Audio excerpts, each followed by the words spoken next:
सफदुद्दीन ओवैसी इस वक्त संसद में बयान दे रहे हैं, आइए उनको सुनते हैं एक बार।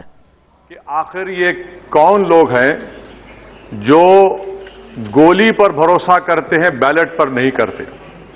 आखिर ये कौन लोग हैं जो इतना रेडिकलाइज हो चुके हैं कि इनको इस संविधान पर एतमाद नहीं रहा, उनको अंबेडकर के बनाए हुए संविधान के खिलाफ हैं, जो इतनी नफरत पैदा करते हैं।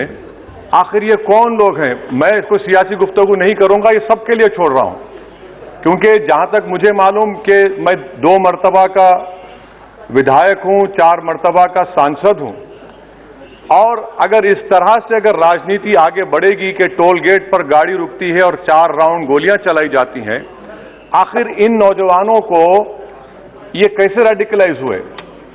और मैं सरकार से पूछना चाहता हूं कि क्या उन्होंने ये रेडिकलाइजेशन सैयद कुतुब की किताब पढ़कर रेडिकलाइज हुए, अब्दुल्ला अजाम की किताब पढ़कर रेडिकलाइज हुए, या अयमन अल ज़ोहरी की किताब पढ़कर रेडिकलाइज हुए? इसीलिए मैंने सरकार से 2015 में कहा था कि इंटरनल सिक्योरिटी डिपार्टमेंट MHA में, उसमें तमाम मजाहिब के लोगों का एक काउंटर रेडिकल सेल बनाइए आप, तीनों पड़ जाएंगे। और सर ये रेडिकलाइज हो चुके हैं तो भारत की इससे राइट विंग कम्युनिज्म और टेररिज्म बढ़ेगा। मैं आपसे अपील कर रहा हूं कि जो गलती NDA 1 में की थी, आप वही करने जा रहे हैं। आपको नुकसान होगा, आपकी सरकार को नुकसान होगा, देश को, तो देश की सालिमियत को खतरा तो पैदा हो रहा है। सर मैं आपके जरिए से सरकार को यह भी बताना चाहूंगा कि जिन लोगों ने ये रेडिकलाइजेशन किया है, आप इस पर गौर करिए, इन पर UAPA क्यों नहीं लगाते आप? अगर कोई स्पीच देता है, अगर कोई फेसबुक पर किसी क्रिकेट मैच पर किसी टीम की तायीद करता है, तो UAPA लगता है।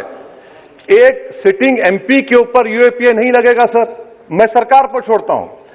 सर चौथी बात यह है कि रेडिकलाइजेशन की जब बात होती है, हमने यहां पर एक कांग्रेस के बड़े नेता से सुना कि 2 भारत हैं दौलत के एतबार से। नहीं सर, भारत की दौलत मोहब्बत है, भारत की दौलत पैसों की दौलत नहीं है, भारत की दौलत मोहब्बत है। हां 2 भारत हैं, एक मोहब्बत पर जो पिछले कई बरसों से आबाद है, और एक नफरत पर भारत बन रहा है।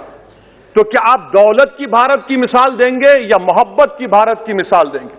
अगर मोहब्बत की भारत की मिसाल देंगे तो उसमें आपको मेरी जबान को रोकने के लिए गोली चलाने की जरूरत नहीं है।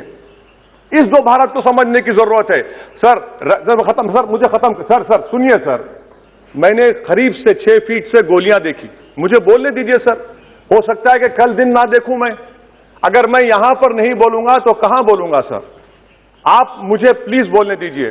सर मैं आपसे गुजारिश ये करना चाहूंगा कि आप हरिद्वार में, रायपुर में और इलाहाबाद प्रयागराज में मेरे बारे में क्या कहा गया? आपके NIB की रिपोर्ट है ना, आप क्यों छुपा रहे उसको?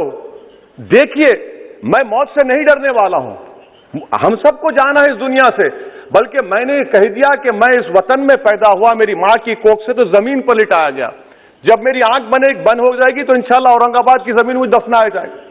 मगर मैं आपसे अपील करना चाह रहा हूं सरकार से सर, कि जो कुछ बातें की गई उसको देखिए। मैं Z कैटेगरी सिक्योरिटी नहीं चाहिए मुझे, मैं हरगिज नहीं चाहिए मुझे। मैं 94 से पॉलिटिक्स में हूं, मैं आजाद जिंदगी गुजारना चाहता हूं। मैं घुटन के साथ जिंदा नहीं रह सकता इस दुनिया में।